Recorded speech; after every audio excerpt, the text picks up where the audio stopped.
Hello और खुशामदीद एक और लेक्चर में जिसमें हम बात करेंगे कि जावास्क्रिप्ट के अंदर डायलॉग बॉक्सेस कौन कौन से हैं और किस तरीके से इस्तेमाल किए जाएं जो कि डिफ़ॉल्ट ब्राउज़र के हैं।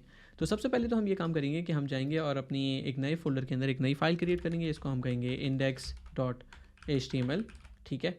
और इसके बाद हम क्रिएट करेंगे एक और फाइल जिसके अंदर हम कहेंगे कि भाई इसका नाम है script.js, ठीक है।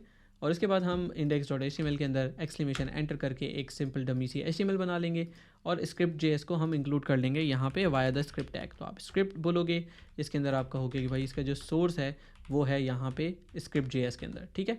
और इसके अंदर हम एक सिंपल सी HTML ले लेते हैं, जैसे हम यहाँ पे कहेंगे h1 और हम कहेंगे कि भाई JavaScript Dialogs, ठीक है। और हम यही काम जो है वो इसके टाइटल में भी ले लेते हैं, तो हम यहाँ पे इसको पेस्ट कर देंगे। और अब हम करेंगे कमांड शिफ्ट P या कंट्रोल शिफ्ट P अगर आप विंडोज़ पे हो, और live server open with live server. तो अगर मैं इसको थोड़ा सा जूम आउट करूँ तो ये ओपन विद लाइव सर्वर कह रहा है, इसको हम इस तरीके से खोल लेंगे और हमारे पास ये इस तरीके से खुल के आ गया, ठीक है।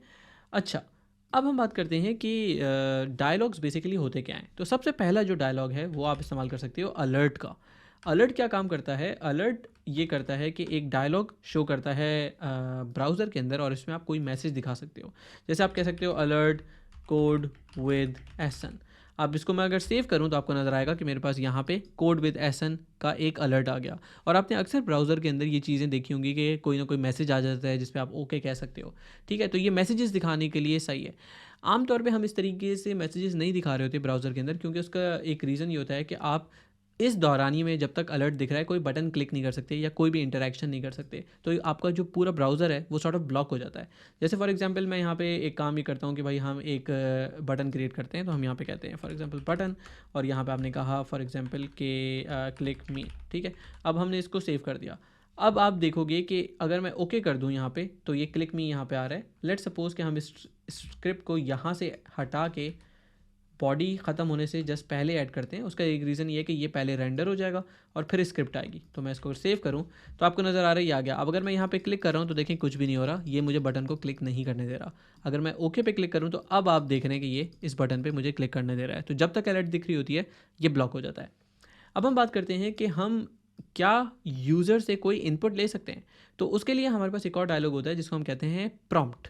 जैसे आप यहाँ पे बोल सकते हो कॉन्स्ट नहीं, आप यहाँ पे कह सकते हो प्रॉम्प्ट, और आप यहाँ कह सकते हो for example enter your name. अगर आप इसको सेव करोगे तो यहाँ पे देखें ये इस तरीके का डायलॉग शो कर रहा है, और ये हर ब्राउज़र पे थोड़ा सा डिफरेंट शो करता है बेस्ड ऑन उस ब्राउज़र ने इन डायलॉग को कैसे इंप्लीमेंट किया हुआ है।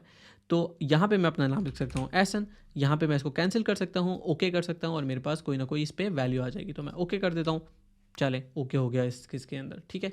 इसी तरीके से अगर मुझे इसकी वैल्यू सेव रखनी है कि यूज़र ने क्या लिखा, तो उसको भी हम असाइन कर सकते हैं एक वेरिएबल में। जैसे कि आपको पता है कि अगर हम किसी भी चीज़ को इवैल्यूएट कर रहे हैं तो उससे जो वैल्यू निकलती है, अगर मुझे उसे किसी वेरिएबल में असाइन करना है तो मैं उसके पीछे बस उस वेरिएबल का नाम लिख दूंगा, const user name for example equals, और आपने यहाँ पे प्रॉम्प्ट ले लिया। तो इसने इस प्रॉम्प्ट की वैल्यू को असाइन कर देना है इन दी एंड इस वेरिएबल के अंदर। और अब आप इस वेरिएबल को कहीं पे भी इस्तेमाल कर सकते हैं। फॉर एग्जांपल आपने यहाँ पे फॉर एग्जांपल लिया एहसन और आपने स्टोर कर लिया। अब आप अगली ही लाइन में ये भी काम कर सकते हो कि आप इस यूज़र नेम को अलर्ट करा दो। तो आप करो अलर्ट और यहाँ पे आप कह सकते हो स्ट्रिंग योर नेम इज़, ठीक है, plus space plus user name. अब अगर मैं इसको सेव करूँ तो देखें क्या होता है। मैं यहाँ पे कह सकता हूँ एहसन अयास और मैंने यहाँ पे लिखा ओके, और अब यहाँ पे आ गया your name is Ehsan Ayas. तो इसने एग्जैक्टली वो चीज़ जो हमने यहाँ पे प्रिंट कराई वो यहाँ पे इसने बता दी। तो ये चीज़ पॉसिबल है। अच्छा, क्या होगा अगर मैं इस पेज को रिफ़्रेश करूँ और मैं यहाँ पे कोई भी नाम ना दूँ और कैंसिल कर दूँ? तो अब इसने बोल दिया नल। अब इससे बात क्या समझ आई? ये बड़ी इंपॉर्टेंट लर्निंग है यहाँ पे कि अगर कोई यूज़र प्रॉम्प्ट के अंदर वैल्यू नहीं डालता तो ब्राउज़र ये काम करता है कि इवैल्यूएट करते वक्त इस पूरी चीज़ की जो वैल्यू निकल के आती है वो नल हो जाती है और वो यहाँ पे चला जाता है। अब आप इस पर माउस ओवर करोगे ना VS कोड के अंदर, तो ये भी आपको बता देगा कि या तो आपको एक स्ट्रिंग मिलेगी जो कि यूज़र का नाम होगा, या फिर ये पाइप ये बता रहा है कि या उसकी टाइप होगी नल। तो या तो नल आएगा या फिर हमारे पास एक स्ट्रिंग आएगी। तो हमें ये पता चल गया कि यूज़र से हम इस तरीके से प्रॉम्प्ट ले सकते हैं। अब हम एक और काम ये करेंगे कि हम यूज़र से पूछेंगे येस या नो। उसके लिए हम इस्तेमाल कर सकते हैं कन्फर्म का एक डायलॉग। तो हम यहाँ पे कन्फर्म बोल सकते हैं are you sure you want to delete this file. For example हम ये क्वेश्चन पूछ रहे हैं, सेव करते हैं तो यहाँ पे आ गया are you sure you want to delete this file. यहाँ पे आ गया ओके और कैंसिल इस केस के अंदर, ठीक है। तो आप यहाँ पे ओके पे क्लिक कर सकते हो, कैंसिल पे कर सकते हो। प्रॉम्प्ट और इसमें फ़र्क ये है कि प्रॉम्प्ट आपको टेक्स्ट इनपुट देता है जिसमें आप वैल्यू एंटर कर सकते हो, और ओके और कैंसिल बस ये बता रहा है कि येस या नो, तो आप यहाँ पे ओके कर सकते हो। अच्छा, अब हम ये काम करते हैं कि जिस तरीके से हमने यहाँ पे अलर्ट के साथ किया था, वैसे ही हम ये काम करते हैं कि हम एक और कंसोल लॉग लेते हैं, ये वाला, और हम यहाँ पे अलर्ट एक और लगाएंगे। इसको मैं कमेंट आउट कर रहा हूँ। तो अब क्या होगा, ये पहले कंफर्म लेगा, इस कंफर्म को हम एक वेरिएबल में स्टोर कराते हैं, हम कहते हैं कॉन्स रिजल्ट इक्वल्स, और यहाँ पे फिर हमने कहा फॉर एग्जांपल कि भाई रिज़ल्ट आपने यहाँ ले लिया और आपने यहाँ कहा यूर सिलेक्शन इज़, और आपने ये जो यूज़र नेम है इसको आपने जो है वो सिलेक्ट करके रिज़ल्ट कर दिया। अब अगर मैं इसको सेव करूँ तो देखें क्या होता है। पहले ये यहाँ पे पहुँचा, इसने पूछा are you sure you want to delete this file. जो भी इसकी वैल्यू बनेगी उसको ये स्टोर करेगा रिज़ल्ट में। तो अगर मैं यहाँ पे ओके कर देता हूँ तो देखें रिज़ल्ट की वैल्यू आ गई ट्रू। अगर आप गौर से यहाँ पे देखें तो ये इसको कह रहा है कि इसकी वैल्यू ट्रू है, क्योंकि जब हम ओके क्लिक करते हैं एक कन्फर्म डायलॉग के अंदर तो वो ट्रू देता है। अच्छा, यही काम दोबारा ट्राई करते हैं। अब अगर मैं इसमें कह रहा हूँ कैंसिल, तो अब जो वैल्यू आई है वो फॉल्स आई है। तो यहाँ पे इंपॉर्टेंट लर्निंग ये है कि कन्फर्म के अंदर अगर यूज़र ओके करता है तो हमें ट्रू मिलता है, अगर यूज़र फॉल्स करता है, सॉरी कैंसिल करता है, तो हमें फॉल्स मिलता है। इसके बरक्स अगर हम प्रॉम्प्ट की बात करें तो प्रॉम्प्ट के अंदर अगर यूज़र कोई इनपुट नहीं डालता, कैंसिल करता है, तो हमें नल मिलता है। इसको ट्राई करते हैं। डिलीट दिस फाइल, मैंने कहा कैंसिल। इस केस के अंदर मुझे सिलेक्शन मिली फॉल्स, मैंने कहा ओके। उसके फ़ौरन बाद अब मेरे पास प्रॉम्प्ट आ जाएगा, तो मैंने किया ओके, प्रॉम्प्ट आ गया इंटर योर नेम, मैंने कहा कैंसिल।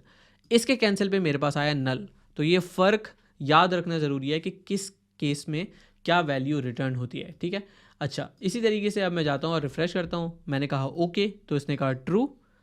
अब मैंने कोई भी वैल्यू नहीं डाली और मैं ओके करूँ तो क्या होगा? ज़रा 2 सेकंड लें और सोचें कि क्या होगा, गैस करें, और मैं आपको बताऊंगा इन 3, 2, 1। इस केस के अंदर हमारे पास आएगी एम्प्टी स्ट्रिंग। ये बड़ी इंटरेस्टिंग चीज़ है। अगर मैं कैंसिल करता हूँ तो मुझे मिलता है नल, लेकिन अगर मैं ओके कर देता हूँ कुछ डाले बगैर तो मुझे मिलती है एम्प्टी स्ट्रिंग। तो कैंसिल पे क्या मिला? नल। अगर मैंने रिफ़्रेश किया और ओके कर दिया तो एम्प्टी स्ट्रिंग, ठीक है। और अगर मैंने रिफ़्रेश किया और कुछ भी लिखा तो फिर भी स्ट्रिंग, लेकिन फिर वो एग्जैक्ट स्ट्रिंग वैल्यू जो कि मैं प्रोवाइड कर रहा हूँ। तो ओके का मतलब ये है कि ओके का मतलब अब मुझे स्ट्रिंग तो मिलनी ही मिलनी है। अब चाहे आपने कुछ नहीं लिखा तो एम्प्टी है, और कुछ लिख दिया तो वो वाली चीज़ मिल गई। तो अगर हम एक बहुत ही सिंपल वेब एप्लीकेशन बनाना चाहें जावास्क्रिप्ट के साथ, HTML के साथ, तो जो सबसे ईजी चीज़ है या यूज़र से इनपुट लेने का वो प्रॉम्प्ट है। और अगर आप यूज़र से येस नो पूछना चाह रहे हैं तो वो कन्फर्म है। और अगर आप यूज़र को सिर्फ एक मैसेज दिखाना चाह रहे हैं तो वो अलर्ट है, जिस तरीके से हमने यहाँ पे यूज़ किया। तो I hope this video was helpful. इस वीडियो को देखने का बहुत शुक्रिया। अगर आपने ये वीडियो आखिर तक देख लिया है तो इस पर कॉमेंट कीजिए कि मैं ये वीडियो आखिर तक देख चुका या देख चुकी। ये कोर्स बिल्कुल मुफ्त है, तो आपके कमेंट से इस वीडियो को आगे तक पहुंचने में बहुत ज़्यादा हेल्प होगी। तो इस वीडियो को यहीं पर ख़त्म करते हैं। आप यहाँ पे देख सकते हैं अगली वीडियो। तो मैं आपसे मिलता हूँ अगली वीडियो में।